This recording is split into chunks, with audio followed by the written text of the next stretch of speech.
There's a new development in the Trudy Appleby case. It comes more than 22 years after her disappearance. And now investigators are hoping this will bring them one step closer to finding out what happened to the little girl back in 1996. It's continuing coverage of a case Local 4 News has been tracking from the start. On December 19th, Moline police and the FBI seized a boat believed to be connected to Trudy's investigation. They say they located it about 2 hours away from the Quad Cities, and it now has new owners. Investigators say the new owners are not connected to this case, and now an extensive examination of that boat is underway. Local 4's Kelly Bowles joins us live from Campbell's Island with what people close to this case are hoping. Kelly? Jim and Tiffany, back on that day in August 22 years ago, Trudy Appleby was believed to be headed here to Campbell's Island in East Moline. And now police say they have tracked down the boat they believe was used to transport Trudy at the time. And now friends, family, and investigators alike are hoping this will be the big break in this case. What happened to Trudy Appleby? It's a question that's plagued the Quad Cities for more than 2 decades. 22 years, how are you supposed to feel? But in the last few years and even months, investigators have been amping up the pressure to crack her case. And in the latest development, it's not a billboard, but a boat. There's a report logged about it. The boat disappeared for a period of time.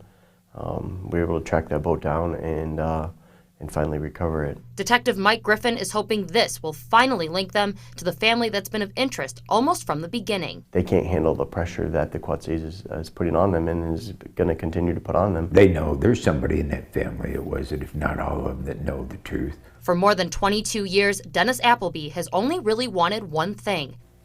We gotta bring Trudy home. And for the first time in a long time, he thinks this boat might be what brings his daughter back to him. It's another piece of the puzzle, but it might be the piece of the puzzle that actually makes this whole thing take a fit. Technology surrounding DNA evidence is better than ever before. If you had cut your finger on the boat 22 and a half years ago, the makeup of the boat will hold that. Dennis Harker with the Quad Cities Missing Persons Network says while there's no guarantee, it's not impossible. There may be other areas of evidence, if they're looking strictly at DNA, that they may still be able to identify. Which is why Detective Griffin says they're staying optimistic. And we continue to work towards solving this case. While it will take time to examine the boat bit by bit, those closest to Trudy are hoping they'll uncover the truth in its cracks. We're coming for you. Now, once again, the boat is being investigated by the FBI in Springfield, Illinois. Detective Mike Griffin says while they are not sure how long that exam will take, if DNA evidence is uncovered, it could lead them to additional suspects or persons of interest in Trudy Appleby's case. Live at Campbell's Island in East Moline, Kelly Bowles, Local 4 News. Kelly, thanks for those developments for sure. Trudy Appleby, you know, was reported missing in August of 1996. That was the last time anyone saw her.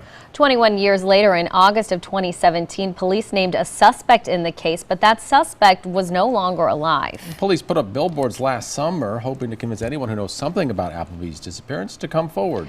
And that leads us to today, in which the FBI is still analyzing the boat found in December that may have once carried Trudy Appleby. We will speak with the QC Missing Persons Network Director, Dennis Harker. That's coming